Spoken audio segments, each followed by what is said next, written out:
and welcome to another amazing episode of Craft Your Futures podcast. My name is Christopher Nyalwal, and I'm your host as usual.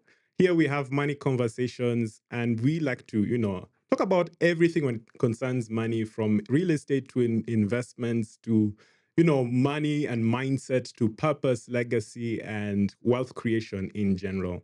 So today's episode, we're going to be discussing something that not many of us tend to talk about. We're going to talk about real estate investment trusts. Now, if you've never had that term, then you need to sit back and just tune in and watch this because we're going to dive deep into it. In fact, if it's the first time you're hearing about it, I'll shock you that this thing entered our market about 10 years ago in about 2015. But the uptake has really been low. And so today we want to just dive into it because it is an alternative investment. And wealth creation is about, diversifying your portfolio. And so it's important that you understand what are some of the options that are there in the market. Now, joining me for this conversation is none other than Elvis Onchwari, who's a growth manager from Vuka Investment Club, part of the Acorn Investment Managers. He's here, and we're going to just talk about real estate investment trust together with him.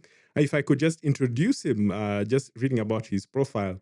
Now, he's a professional with experience spanning, real estate investments and fintech. Now, he's deeply passionate about, the transformative power of the capital markets, and his work is driven by a clear mission to democratize wealth creation through innovative and inclusive investment solutions. So, ladies and gentlemen, without further ado, help me welcome Elvis. Thank you, Karibu Chris. sana. Yeah, thank you for having me today.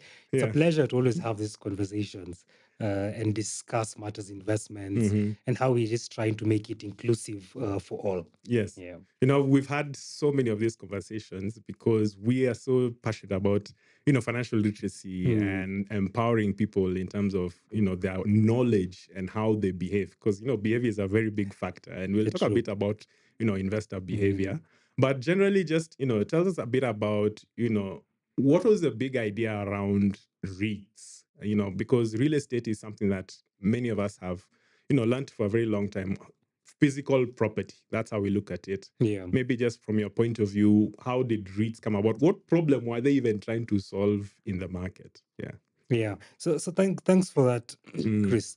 So as you mentioned, REITs itself came to the Kenyan market in 2015 thereabout. mm-hmm, I think the regulations, if I remember, were passed around 2013, right? mm-hmm, So, but REITs themselves, even before we go deeper into it, mm, have been an investment vehicle that have been in the market for quite a while. mm-hmm, They're quite popular in South Africa and they're also very mm, popular in the West. So mm-hmm, in Kenya, it's still a very new investment vehicle that mm-hmm, Kenyans still don't know much about.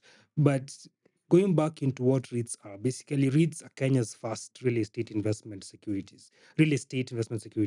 What they do is that they enable the aggregation of a portfolio of mm, individual properties into one vehicle, which investors can hold through tradable units, right? mm-hmm, So what that does by effect of that is that not only does it make real estate a lot more liquid, and it also makes it affordable because mm-hmm, investors are now holding shares. mm-hmm, Rather, in this case, we call them units in this mm-hmm, portfolio of assets. Beyond that, it also comes in a regulated structure. So you find REITs in Kenya are regulated, right? So because mm-hmm, they're regulated, you get professional management, you get security because again, REITs are backed by actual assets. There's a lot more oversight as compared to investing in real estate as an individual, right? mm-hmm, We've seen in this market a lot of individuals have lost money in real estate in unregulated real estate schemes. mm-hmm, So going back to your question as to what problem REITs are solving this market, I think mm, it's a key insight that I discovered in 2020, 2021, mm-hmm, about in the COVID era, that there is about over 13 trillion Kenya shillings tied up in illiquid plots just in the metropolitan area mm-hmm, only, right? mm-hmm, This means if you look at what this money can do for our capital markets and our country, it mm-hmm, can take us into into a better place, basically, mm-hmm, right? So that is a key problem we're solving. In addition to that, we're solving the aspect where real estate in this market has been quite unregulated. Mm-hmm. What that has meant is that a lot of Kenyans have lost money to real estate schemes, right? So we've Mm-hmm. lost money, we've tied up capital in dead assets. What this means is that we've tied up our emergency funds, we've tied up our life covers, Mm-hmm. we've tied up school fees, Mm-hmm. and it's mainly because of how we're taught about real estate. Mm-hmm. Most of us grew up talking about real estate on the dinner table. You will hear so and so bought a parcel of land, so it's a bit speculative. Mm-hmm. They bought a parcel of land, 5 years later, they're able to sell it at X. But Mm-hmm. the question we asked ourselves, for how many people has that worked? Mm-hmm. Because the reality is that for a majority of people, Mm-hmm. we've tied up our assets Mm-hmm. in illiquid real estate. We've lost money. Mm-hmm. During the COVID era, we saw people trying to sell off Oh land, right? yes. So we Mm. got another insight that people are actually using land and illiquid assets to actually store the emergencies. Yet you have financial assets Mm. such as money market funds that could act as emergency funds. I Mm. think recently I had someone state that in Kenya, you really Mm-hmm. don't know if the reality of real estate in Kenya is that Mm. you don't know if you're holding a real title deed Oh or a piece of yes. paper, right? So Yeah. There's that REITs, aspect. yes, there's that aspect, Yeah. which is quite unfortunate, Mm-hmm. and it's actually there. Just Yeah. that you don't hear about it because people tend to share success stories more Only. than Mm. they tend to share what went wrong Mm-hmm. somewhere. So Mm. REITs tend to solve that problem Mm-hmm. for Kenyans and individuals. Yeah. Okay, so I hear you. So for a long time, we've been trained to think one particular way. You Yes. know, owning land is a way to go. Owning your house is a way to go. Yeah. Um, and sadly enough, some of those the land part is most of it is for speculation. Not Yes. many of us buy land and we want to develop it. It's mostly for speculation. Yeah. So what you're saying here is that for a long time people had a lots of land, lots of plots that they've held, but it's tight. Their money cannot be accessed when they need it. And the Yeah. time for COVID really exposed that because even first the values of the value of which you're selling the property was going even reducing because people are not liquid in that sense. So what you're saying is there's another alternative to still getting into this property and still investing into this property that I believe is reducing the entry barrier that many people had because property is not cheap. Yeah. Like for example, buying properties, flats, apartments, that's not cheap. So I feel like maybe we'll just unpack a bit about the real. You talked a bit about the it is asset backed. Yeah. Maybe speak a bit into that. What does that mean? And what is now the entry? Who is the ideal customer for REITs, for example? Yeah, yeah. So going back to your question again, Mm, so we're not saying real estate is bad. We're not saying mm, don't own a home, right? In mhm, fact, a home gives you psychological safety. So mhm, if you're able to own it, well and good. mm, Just ensure it doesn't prohibit you from chasing meeting your other financial mm. obligations, right? Okay. So we're not saying that aspect of real estate is bad. Mm, What we need to look at is that when you invest in real estate, it basically has three themes. mhm, You can either do it speculatively, which mhm, is what a lot of us Kenyans tend mm, to mm, do. You buy and you hope. The key word there is mm. hope that Yeah. in the future the value will have increased and you will sell it and make a Mhm, profit, mhm, right? That is where most of us fall.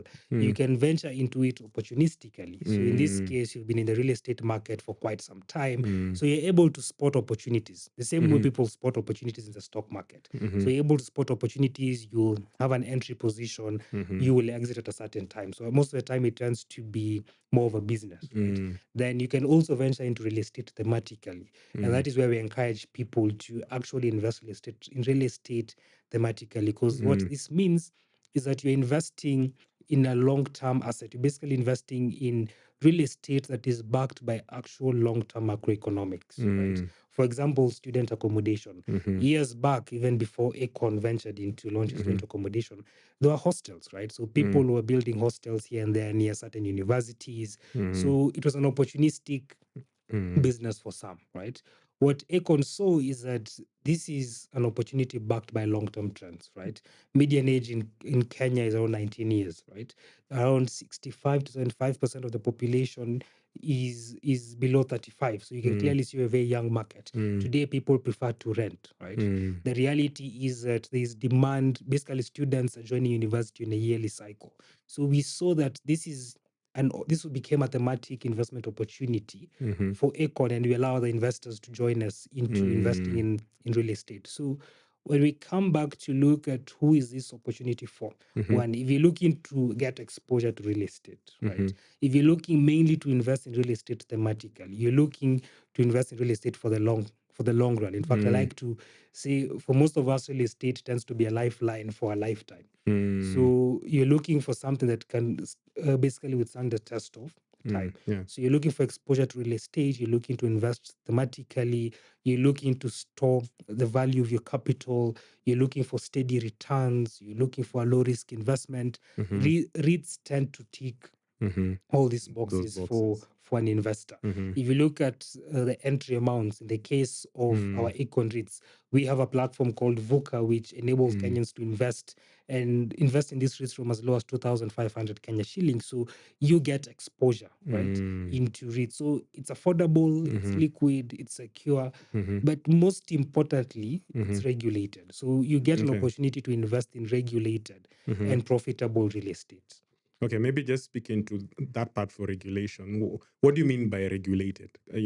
Sometimes we've seen companies that are regulated but Yeah. still end up, doing some of their own things.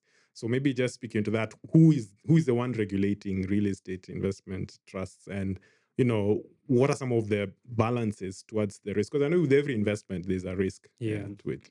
So, on the matter of real estate investment trusts in Kenya, Mm, they are regulated by the Capital Markets mm, Authority. okay. And what I mean by regulation is that it Mm, gives you an extra layer of security, okay. right? You can tell that this investment is operated in a fiduciary manner. It is basically Okay. operated for the benefit of investors first, right? Mm-hmm. You can look at regulation from the aspect that you get professional management. But Mm, again, going back to what you've said, we've mm, seen mm, institutions that have been regulated that have mm, also mm, collapsed as well in this market. mm. So the key insight there is to, again, even though the opportunity is regulated, look at the structure, Okay. right? I like to say the biggest risk in real estate is not just price or Mm-hmm. yield. The Mm-hmm. biggest risk is structure. So Okay. is the structure of this investment built and actually backed by long-term macroeconomic trends? Mm-hmm. How is this investment being managed? Mm-hmm. In the case of Econ, so the REIT manager for the Econ REITs is Econ Investment Management Limited, Mm, which is also a licensed REIT manager. If mm, you look at the Econ track record, they've been in real mm. estate since 2001. So Okay. we have the track record that enables us Okay. to understand real estate. Mm-hmm. If you look at our track record, we've property managed and developed buildings such as Coca-Cola headquarters, such as Deloitte. When we Mm, started in 2001, mm-hmm. in 2015 is when we chose to focus on student housing, Mm-hmm. launched our first Kuwait residence in Mm-hmm. 2017. Mm-hmm. Then we later on came and launched the REITs in 2021. So Mm-hmm. that gave us time to literally understand the real estate market and the Mm, structure mm-hmm. and the requirements to go and launch the REITs and operate real estate on a Mm. large scale. Yeah. Okay. All right. So maybe now that we are touching on Acorn, what are the different types of REITs, if there are any different types? What Yeah. differentiates them, and how would one want to, like, if wanted to participate in them? How would I go about it? Yeah. Yeah. So I'll say we have two main type of REITs. We Mm, have what we call a development REIT, and we mm, have what we call an income REIT. mm-hmm, Now, these two tend to be different. A development REIT, what happens in that case is that investors pull capital together for the purpose of carrying out development activities. So mm, you're originating property, you're going to operate it and stabilize it and sell it off at a profit. So you're in the business of value creation. So mm. as you know, development real estate tends to carry higher risk, right? So Okay. it also tends to give a higher return. Okay. So a DREIT in itself carries out the activities of development, stabilization, and selling at a profit to create value for its investors. So when you say development, it's acquiring the property, It's a acquiring the it's land or acquiring something, the the land, land, building a doing the structure or research, something. building a structure, Okay. stabilizing it to ensure that whatever they've built actually has demand. Okay. So in this case, they not only just build and have an empty Mm. structure, they build and operate it and stabilize it so that Oh, if they sell okay. it off to an investor, they're Mm. selling something that is already stabilized, already has people or people are paying, for example, rent in our Okay. case. Okay. So we have the Acorn development REIT, which is responsible for originating the Kwetu and Kejani student hostels that you see. Once they've developed those hostels and they've gotten students into those hostels and they've stabilized it, you've hit occupancy of around 75% for 3 consecutive months, you put it up for sale in this case. So that's what the D rate will do. Okay. On their side, now you have the income rate, right? Okay. And I will explain it using the case study of the Acorn income rate. Now, the primary business of the income REIT is to invest in long-term income generating assets. Okay. So what this means, it pulls capital again from different investors for the purposes of acquiring income generating assets and managing those assets in the long term, right? For the benefit of generating rental income, which is paid back as dividends, and also giving investors capital appreciation. So the income REIT tends to be low risk because you're investing in assets that have already been stabilized, right? Okay. Your principal is actually backed by assets that Have are been literally bought. on ground. You can go and visit Okay. any asset on ground, and you can see that these assets are actually operating. So even in our case, when it comes to accessing these REITs, we've made the income REIT a lot more accessible to retail investors, individuals such as you and myself, because of its low risk nature, the fact that it's asset backed, the fact that it offers reliable income. So we tend to avoid exposing retail investors to the risks that come in the development REIT. But So maybe just to clarify, so this commercial property? no, in our case, so REITs, you can have REITs for commercial property, right? You can have it for rental properties, Rental student property. accommodation, Okay. basically Okay. So even it's office space. a wide variety. It's a wide variety. In the Okay. case of Acorn, what we choose to do is to focus on REITs that focus on distinct assets. So Okay. we find in our case, our REITs, current REITs, Acorn, student accommodation, income REIT, and D REIT, they focus strictly on student accommodation. Okay. Yeah. All right. And then the demand, maybe speak about the demand in that area, because I mean you've specialized in that area. So there must be some research that you've done. Maybe give us just an insight of, what you guys are looking at. So we looked at macroeconomic trends basically, and it's what I was talking about earlier. So we looked at the median age in Kenya, for example. We found out the median age is 19 years. That tells you a very youthful population, right? We looked at the percentage of population under 35, right? We looked at how people are treating housing today. So the market today has more renters. People are moving towards renting than ownership today, right? Again, it's caused by different macroeconomic trends as well. But the other key insight we did see was the demand for housing for young people. So if you look at the number of students in university, right? I think last year, if you look at statistics, there are more than 500,000 students in university. And this is a cycle. People are joining and exiting on a yearly basis. So if you look at number of students joining university on a yearly basis, you realize these people need a place to stay. Right, you have international students who come and learn languages in Kenya. They need a secure, dignified residential community to stay at. So we looked at those key insights, and that is what guided us. And we realized that student accommodation is a long-term investment. It's backed by actual macroeconomic trends. So we see the demand, and even in our case, the goal is not to satisfy the entire demand. We're just looking at a target market share of 35%. That's around 200,000 beds. Today we have 20,000 beds combined under operation and under development. Okay. Yeah. Really, really nice, because it as you said, it's a long-term game. It is a long-term So you have to look investment, at, is the demand, is it sustainable? You have to look at it whether it's sustainable. Exactly. Let's look at it Yes. sustainably. Because you Yes. remember years back there was office space, right? The Yes. big thing in real estate was office space. Today, office space has basically changed how it works, Yeah. right? Now you have co-working spaces, people are working from home, etc. So you tend to realize you have to actually look at what do the macros state. Is this an investment that is sustainable for the long run as well? Okay. Yeah. So I'm hearing it's regulated, which capital markets is there. Yeah. I'm hearing that it's asset backed, so you can actually visit the properties that are being managed. Yes. True. I'm hearing that they're investing in commercial, commercial rental, different assets that bring returns.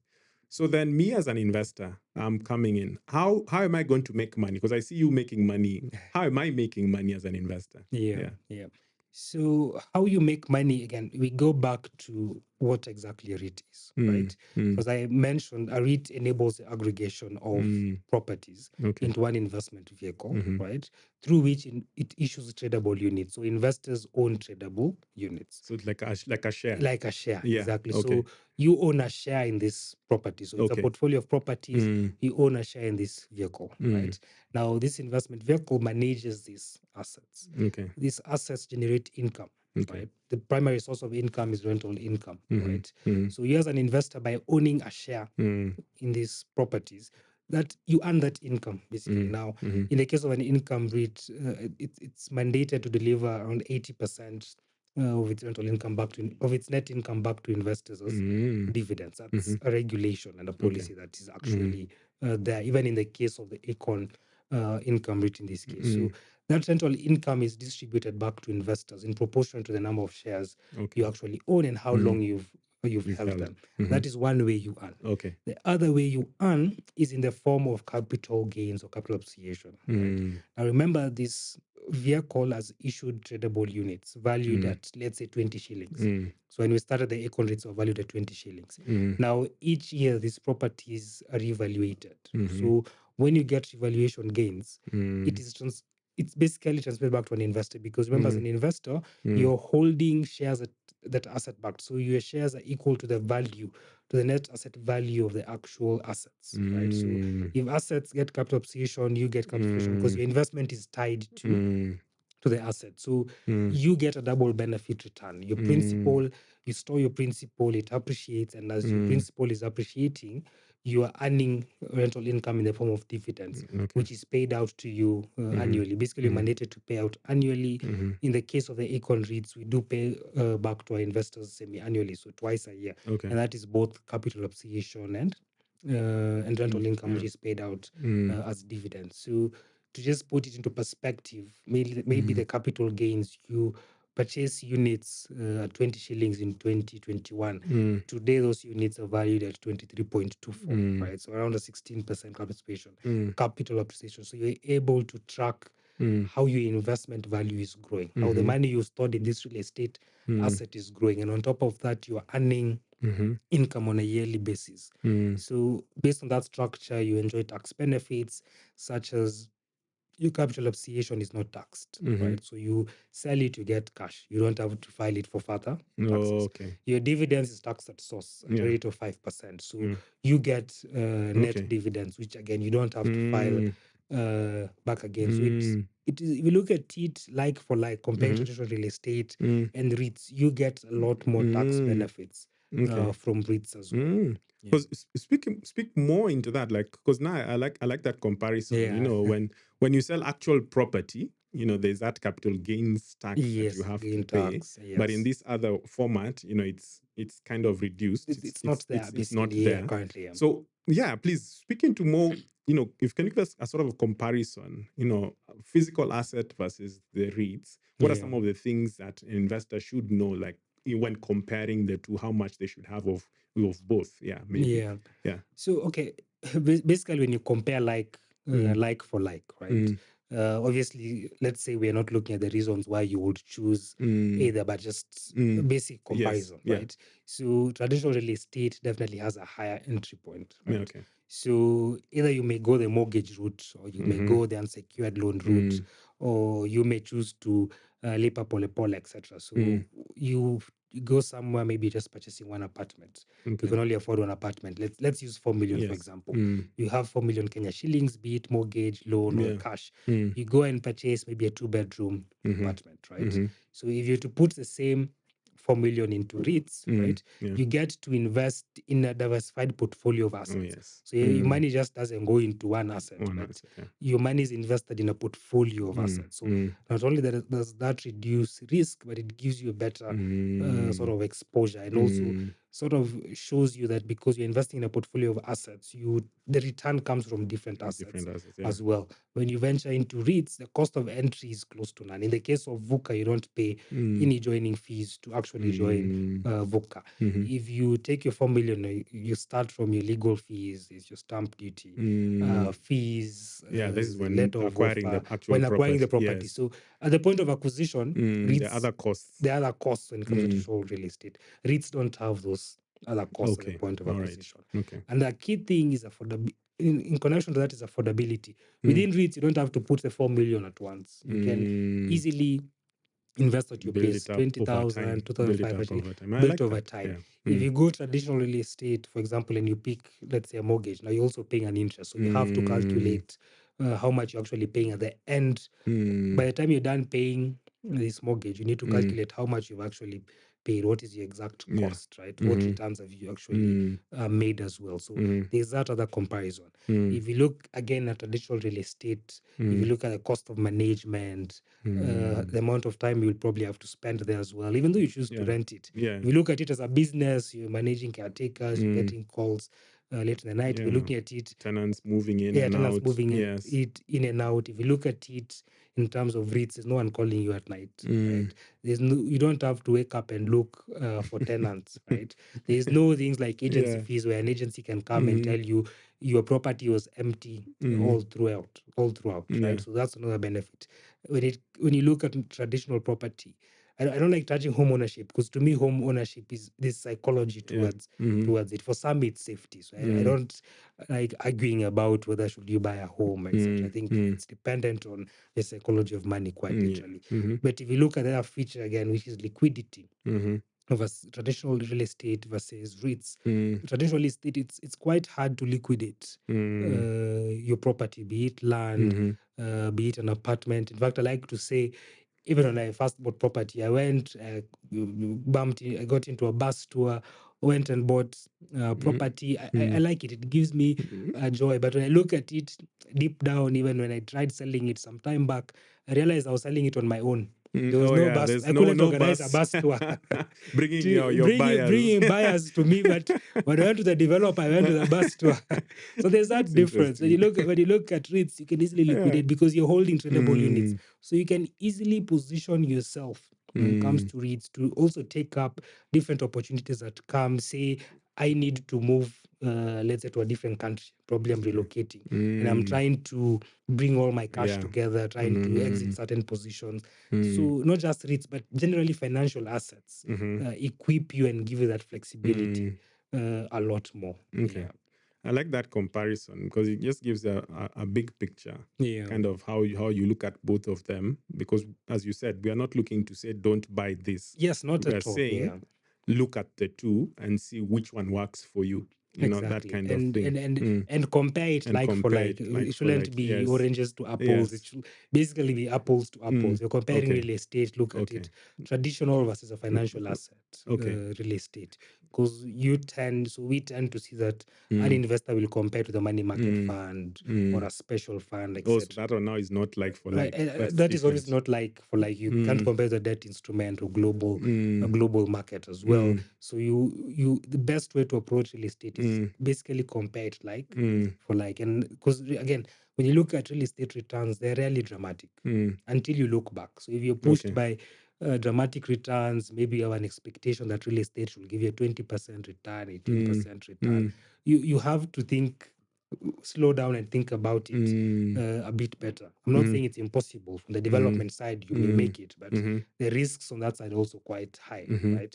If you're doing it for the sake of generating steady income, then you look at it in the sense of what actual return can this property give me. If I look at occupancy, if I look at yield, those things have to sort of relate to generate for you a return. Yeah. So speaking about returns, so for example, what's the average rate of return for an apartment property from rental income? And then also, what kind of returns do you get from REITs? Maybe you can just share about that. So if you look at it from a gross return perspective, basically, we look at traditional real estate, for example, the returns in the market have been 4 to 5%. Some say 7%, but that's a gross return. And I Mm, think in traditional real estate, we don't look at the cost of generating that return a lot more, because mm, we like the cash flow, which is also yeah. quite literally Mm. okay. But So we don't look at the yeah, we management don't look fee. at the We don't look management at fee. the We in also out. in out. We also don't look at an Mm, important metric, which is occupancy, yes, right? So occupants. Yes. someone will tell you it will get you 7%, Yeah, because we but see billboards yeah, there the saying billboards, yes, returns but of 12%, 13. exactly, but Yeah, you realize the billboard is pegged on 100% occupancy. the whole When year. it the whole year, when it Yeah. comes to ground, how sure are you're going to get 100% occupancy? For Okay. some it works, Mm, for some it really doesn't work. mm-hmm, When it comes to REITs, in our case, when within mm, Vuka, we tell investors that we offer a target return of 7% per annum. mm, What we try and do is to basically outperform traditional real estate. That's okay. the main goal. Mm, We That's the main goal, to outperform traditional real estate. So we mm, tend to offer target return of 7%. We've offered it the past 2 years mm, as well. That's why we say it's a long-term mm, investment, and you're looking at it because you understand this is what real estate offers. It will mm, balance my portfolio. I will have diversified. I'm doing it to mm, store capital. It's a low mm, risk investment. I'm looking for steady income on a yearly mm. basis. Those are the key perks And also there's of the REITs. capital And there's appreciation. also capital appreciation and the Yeah. tax efficient nature The of it. nature of Yeah. it. Okay, so we've spoken about the good part of it, and as with any investment, Yeah. what do you see as some certain risks that maybe could be there in the in the REITs market? Yeah. Yeah, for just to see whether macro or micro Mm. kind of risks. So some of the key risks that exist, right? Mm, One of them is obviously operationally, right? mm-hmm, There's a key operational risk when it mm-hmm, comes to REITs and the properties they actually manage, right? mm-hmm, So it's very important. That's why it's very important to look at the structure. Who is mm, managing these properties? Do they have a track record, right? mm-hmm, Because when it comes to aspects such as operations, let mm, me use the case of the econ REITs. mm-hmm. We house students, Yes. right? Mm, There are risks such as this property, for example, may lack water, there's bad customer mm, service, mm, there's theft, there's a security concern. So what happens? People stop mm, renting your property. mm. That means you're not able to generate income, right? So that's a Okay. risk. This is the Okay. risk of the lack Yeah. of income. At that point, if you're not able to pay returns back to investors, it also, and you're not able to generate a return, it also impacts your capital appreciation, because Mm, now there's no demand for yeah. your properties and there's no income going back Mm, to investors. So mm, there's an operational risk mm-hmm, as well from that angle. There is the risk of acquiring properties. Let me mm-hmm, use the case of the income REIT. So I've said mm, an income REIT basically raises capital to acquire mm, properties. If they acquire property that may not generate any income, or a property mm, that has not been stabilized, or a mm, property that was not built up to standards, so that poses a risk mm-hmm, in the case for investors in the income REIT. mm-hmm, So you find, to mitigate some of these risks, you find the REITs have an independent social engineer, they mm, have an independent auditor, mm, independent value as well on each side, because you have to ensure you're getting the property you're acquiring correct. You mm, have to ensure you have um a team that knows how to actually operate real estate. So, in my view, that those key risks is mm, obviously another microeconomic risk mm, in terms of incomes dropping, people not being able to afford mm.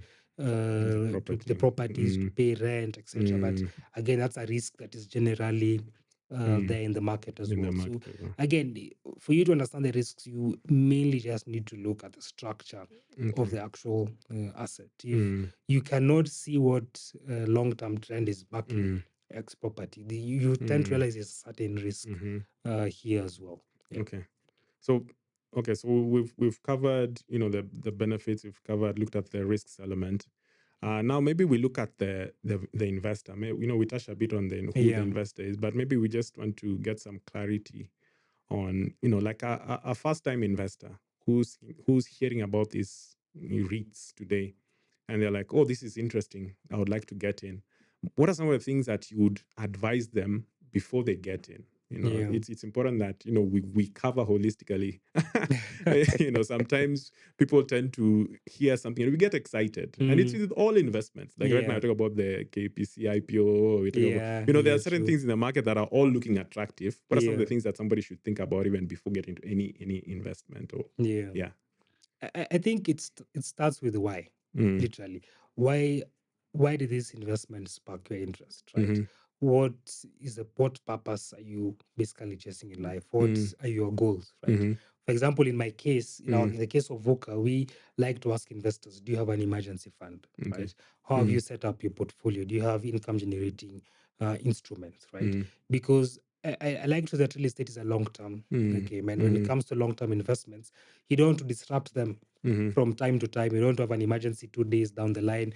You want to come and sell your shares and withdraw. You'll have Mm. made close to zero return, Mhm. quite honestly. So we like to assess. So where are you currently Mhm. today? Do you have an emergency fund? Do you understand bonds, for example? Because REITs tend to fall slightly just above bonds when it Mhm. comes to Government bonds, yeah, that is. government bonds, that is Okay. when it comes to when you Mm. should choose to invest in REITs. Mm. There are certain people, again, because of their psychology, right? Mhm. Because of the life experiences they've gone through with money, they Mm. will still choose to invest in REITs, and that will be the emergency fund because that's how they Mm. view Mhm. real estate. Again, there are certain things that have made this person make such a decision, right? Mhm. But my advice would be it's a long-term investment. Mhm. Ensure you've sort of sorted your short-term goals before you pick up Mhm. a long-term investment. And REITs, again, because they're an alternative investment, they fall Mm. into the space where when you're looking to diversify your portfolio, then you Mm. should consider REITs as well. Mm. REITs Mm. also work for people who are nearing retirement because of the Mm. security and steady income. At some Oh, point, you may not, stability, and yeah. stability, you may not Mm. be able to accept high risk. So at that point, Mm. you're looking for something a bit stable.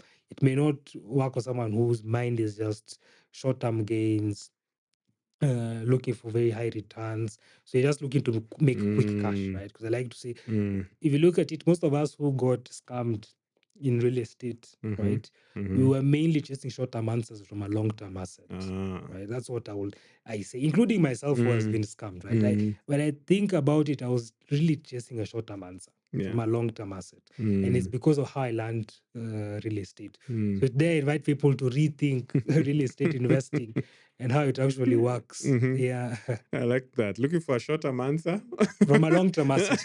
from a long-term asset. So Exactly. Yeah. do not chase your quick returns from this. This Please, is not the yes, please. place. This is not the This place. is not Quite the honestly, place. it is literally not the place, and Um, it should be the same with other investments Without investments as well. Yeah. Just that Mm. some other investments do serve Mm. short-term needs. Yeah. Short-term needs. So it's not it's not prudent to, for example, compare REITs and money market and special funds all Mm. in the same boat. No, not at But all. Yeah.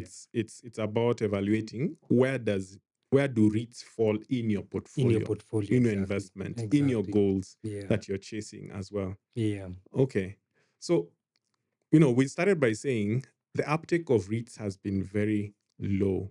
Mm. They've been here for 10 years now, and still people are wondering, what are these? Some people haven't even had it in Yeah, totality.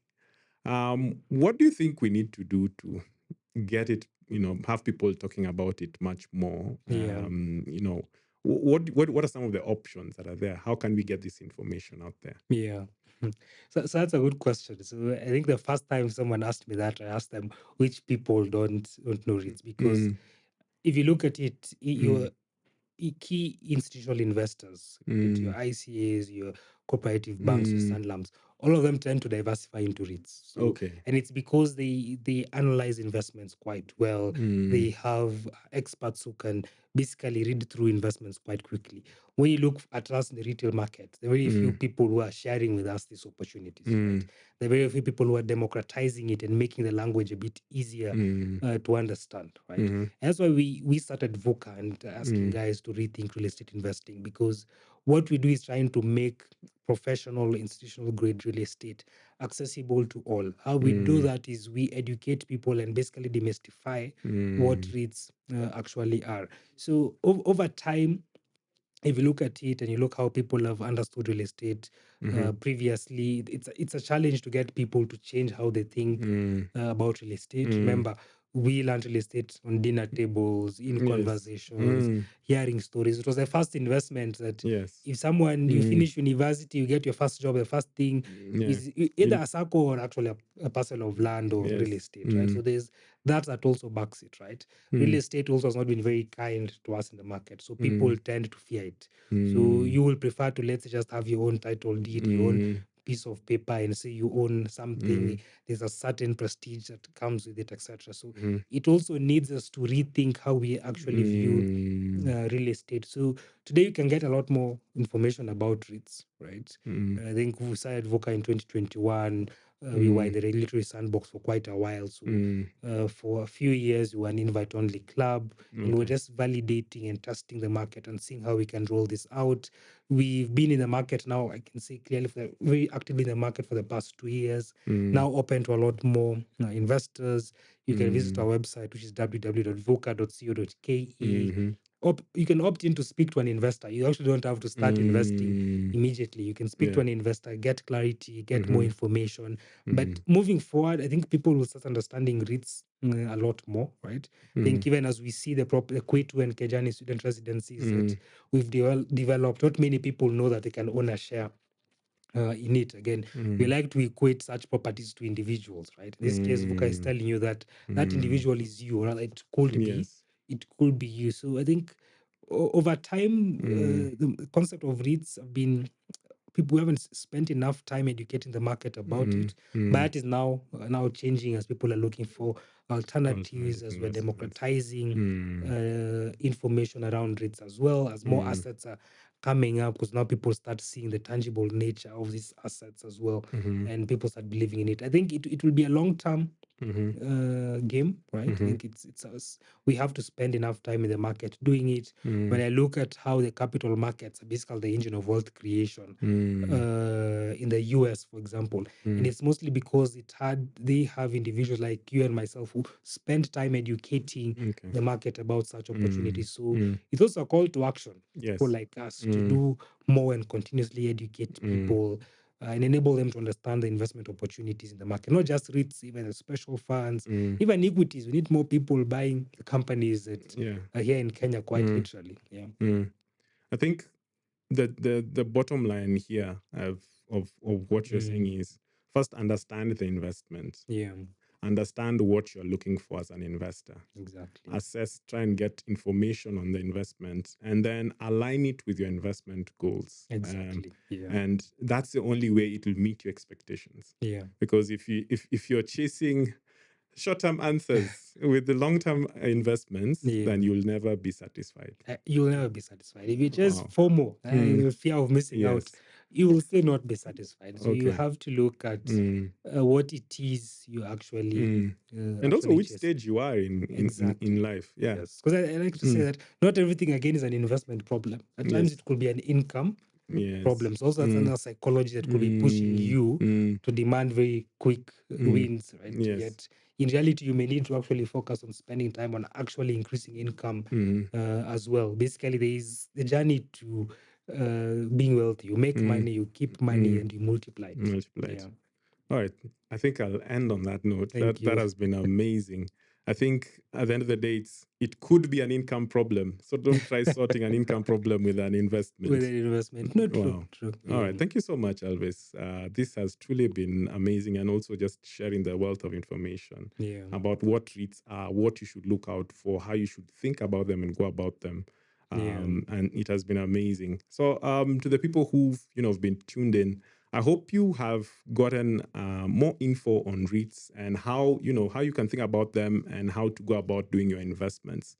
Now, we pride ourselves in trying to educate people on different types of investments. And I hope this episode was of value to you. And please share it with your friends who are also looking towards investing, because we believe that, you cannot build yourself. You need to build a whole community so all of you can prosper. Now, I'm going to ask you to remember to subscribe as usual. Subscribe to this channel so that you can get, notified whenever we have new episodes, that amazing ones, just such as this one that you've watched, and you don't miss a thing. I'm your host, Christopher Nelwal, and I'll see you in our next episode. Bye-bye.